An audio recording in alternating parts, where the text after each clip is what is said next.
Spotify Wrapped named him in our duet. The year summary landed like confetti on my phone. Neon blocks, guilty fonts, a cheery, "Your 2025 Wrapped is here." I let it roll.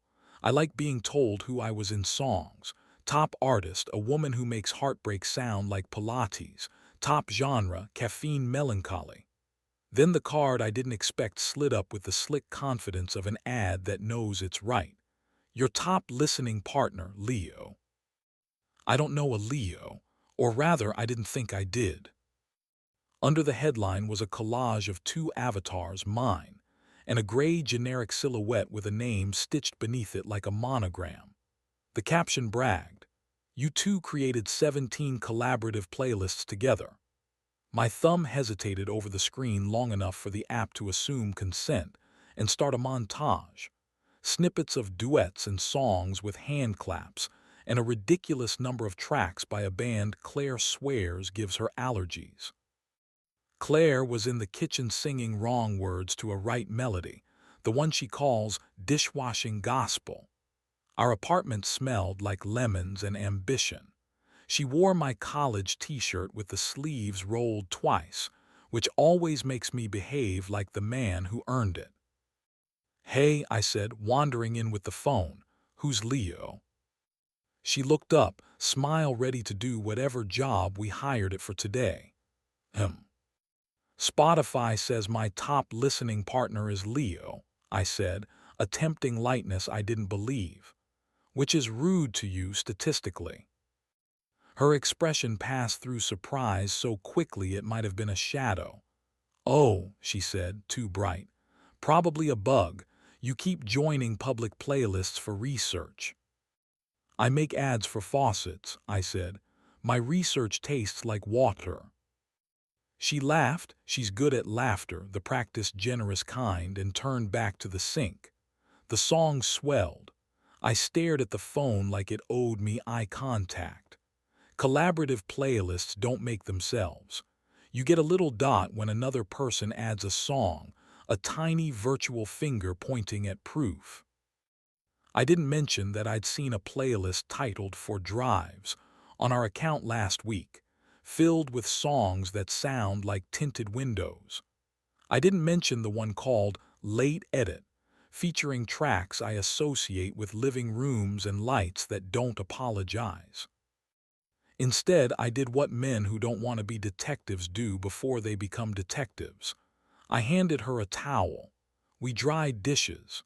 She set the towel down, leaned up, and kissed me the way you file a detail under gratitude.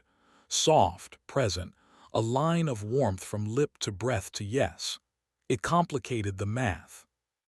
At 11 that night, when the city performed the quiet only good buildings can afford, I opened the app and found the playlists. Late Edit was a collaboration with Leo.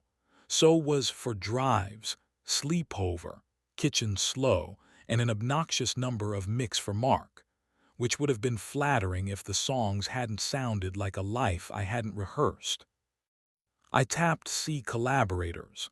It showed her name. It showed mine. It showed a user with the handle Leo Rides East. The profile picture was a motorcycle helmet on a hook. My stomach did the cheap magic trick where it drops then volunteers to continue. I scrolled through ads, dates, times, little notes you leave yourself like confessions. This one makes traffic a movie. For that corner, play when you're making sauce. The soundtrack I thought was ours had fingerprints I didn't recognize. I slept badly. In the morning, Claire poured coffee into the mug that knows my mouth and asked, without pretense, "Are we okay?" "Your songs have a friend I haven't met," I said. She exhaled. "We should talk." She said it like a person planning a trip, someone who understands the cost in hours and snacks. "Not here," I said. "Not with nice lighting." We took the long walk to the canal, where joggers make a show of not performing. We sat on the only bench that doesn't wobble and looked at water pretending to be a river. "Leo is an editor I met on the dock," she said. We started swapping tracks because the cut was tedious and music makes work feel like a choice. Then we started swapping tracks because not working was easier together. It was supposed to be a playlist. It turned into a room. "Do you love him?" I asked. The kind of sentence that arrives dressed poorly because you don't want to add a tie to disaster. "I don't know," she said, quick enough to be cruel and honest at once. "I love you. I like who I am in that room. I also hate who I become to keep both. There are arguments worth having in public and ones the pigeons don't deserve." I didn't raise my voice. I raised a proposal. A month, pause, you at Maya's, me at Liam's. No secret songs. Therapy with chairs that don't flatter. Weekly check-ins where we tell each other when we wanted to leave and when we wanted to stay. She nodded. Immediate acceptance can be either mercy or admission. Perhaps it was both. "Yes," she said. "I'll tell him not to send me a soundtrack for my guilt." We packed normal. She took the sweater that makes winter hurry. I took the plant that forgives us more often than we deserve. At the door, she touched my face like a bookmark. "Can I?" she began. "You can kiss me without promising anything you can't keep," I said. We kissed like a note tucked into a book you plan to finish. Her hand slid under the hem of my t-shirt, fingers warm on the small of my back, not greedy, familiar, a choreography we'd invented and still earned. We stopped where morning would be proud of us. Liam's couch has a PhD in brothers. He didn't ask. He cued a game and handed me a beer and a blanket and space. I slept like a person who had turned himself down. I met Leo 2 days later because he asked politely. A text. "If you want to see the human instead of the avatar, I'm at the diner on 7th at noon." He was less cool than the helmet suggested, which helped. He had the face of a man who knows exactly where his bones are and resents them for being finite. He rose when I came in, then remembered standing is showy and sat back down. "I'm stepping back," he said before the waitress could flirt a coffee onto the table. "Not as theater. I told her I don't want to DJ anyone into lying." "You made good playlists," I said, surprising myself. I disliked that I liked them. He smiled with half his mouth. "Music is sincere about wanting to be shared. People are bad at honoring that sincerity." "Switch projects," I said. "Don't make her walk through songs to get to work." "I already did," he said. "I'm scoring something earnest for a streaming service that thinks sincerity is a USB." We paid separately and shook hands because men love structures. "No cameo," I said. "No cameo," he echoed. We both meant it and hated how good it sounded. Therapy tasted like old wood and expensive water. The chairs were ugly, which helped my honesty. "I wanted to be admired without acting," Claire said.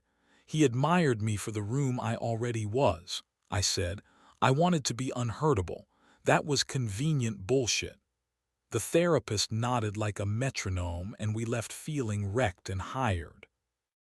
In week 2, Rap did another rude trick. It suggested a new blend, a feature where 2 users merge tastes into a single playlist, and offered me a match with a contact named Myra B. I sat in the park with the bench that leans toward the sun and laughed out loud. Myra was not a stranger. We'd met 3 times in the past month on accident. Same cafe line, same bus stop, same aisle at the store reaching for the expensive basil. Each time, we had shared that small city half-smile people give each other when fate is trying too hard. This time I messaged her first. "Spotify thinks we're compatible," I wrote. "It's wrong about my attention span and right about trumpets." She sent a pin drop to a coffee shop with wobbly tables and texted, "If we're going to let an algorithm introduce us, we should at least choose the lighting." Myra was the kind of person who makes silence feel like a friend you should call more. We talked about nothing and then about the exact thing. I told her the rap story and the bench and the playlists titled like rooms. She told me about a husband who loved her best when she was working and the hobby she picked up called being honest badly at first. When we left, she kissed me the way a day signs off, a lingering, thoughtful period. My hand found the respectful shoreline of her waist under her coat. We let the moment stop, while we still liked ourselves inside it. I didn't tell Claire about Myra that day. I waited until Sunday on the canal bench we declared neutral. I walked with someone, I said. We kissed because the air was decent. I kept the rest for daylight on purpose. Claire nodded. Thank you, she said, and looked hurt and relieved in the way truth makes reliable. I wanted to text him when I heard a song we share. I put my phone in the freezer. She smiled at her own ridiculousness. I ate ice cream as penance. We built small rituals to keep ourselves from writing the wrong story. Every night at 9, we texted each other one sentence we would be proud of if someone printed it on a receipt. I left the room when I wanted to linger. I told my coworker I would not be alone at the bar with him. I listened to the song and let it be a song. By week 3, my phone stopped suggesting for drives. The blend with Myra started to sound like a good street on a warm day, horns that behave, drums that take turns. We only kissed 2 more times, soft declarations we refused to turn into scenes. The rest we fed to walking and soup and admitting we were tired. The night before the month ended, I made pasta for myself and the plant like a sitcom about learning. Claire sent a picture of her own pot on Maya's stove. We were 2 people performing decency separately. My phone buzzed. Wrapped had created a mix for you and Claire. It stacked our old anthems under a heading called Remember Together. The app thinks nostalgia is a sport. Sometimes it is. At the end of 4 weeks, Claire came home with a bag and a face that owed no one a show. We didn't put on music. We sat at the table under the light that flatters only honesty. Rebuild, she said, if you want. If I'm not a person you should place gently on a shelf and applaud from a distance. Rebuild, I said, slow, no grand returns. Let's date each other with receipts and naps, boredom on purpose. If a song belongs to you and him, you can tell me. If one belongs to me and Myra, I'll tell you. We won't collect grudges like stamps. We kissed like a handshake, then like a homecoming, the kind with shoes already off and laughter in the doorway. In the bedroom, we undressed tidily, not theatrically. My mouth found the warm strip of her waist above the elastic of her shorts. She breathed yes into my cheek the way people do when they are present. We kept it day safe and honest, stopping before the applause, proud of our ability to carry heat without spilling it. Leo sent a final text. No cameo, I replied. No soundtrack, we meant it. Myra and I exchanged a bench photo and a line. Choose ordinary and earn heat. I told her I was trying. She hearted it and sent a song about walking that I listened to alone and liked without turning into architecture. We named the plant, not Second Chance or Forgive. We called it Tempo because that's what we have to keep, steady not sluggish, fast not panicked. It leaned toward the window with the stubbornness I want to deserve. Wrapped kept doing its job, cheerfully misreading us. Some mornings it offered me songs to cry in retail to, accurately and rudely. Some nights it pushed a playlist called Kitchen Slow. Now when we want kitchen slow, we make it ourselves. Claire puts on the kettle. I chop the basil. We sway without sound until our hips agree we're not hurrying for anyone else's chorus. If you need scandal, find another verse. If you need a moral, here's mine, sung off-key.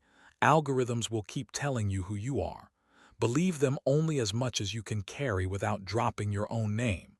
Collaborative playlists are like doors, only dignified if everyone inside chooses to be there. When in doubt, choose ugly lights and 2 chairs. Kiss like you plan to sleep well. Stop when the future asks you to. Let music be a room you clean together. Last night, while we were doing nothing special very well, Claire took my phone and without ceremony opened the app. She added a new playlist called Us When We're Boring. She put one song in, the silly one we danced to in the kitchen the week we moved in and the lamp refused to work and we refused to mind. We played it quietly. We swayed. My hand slid under her shirt and rested, warm, exactly where it should. The apartment hummed like it approved. Tempo pivoted, slow and sure, toward our window. Outside, the city kept its rhythm. Inside, we kept ours.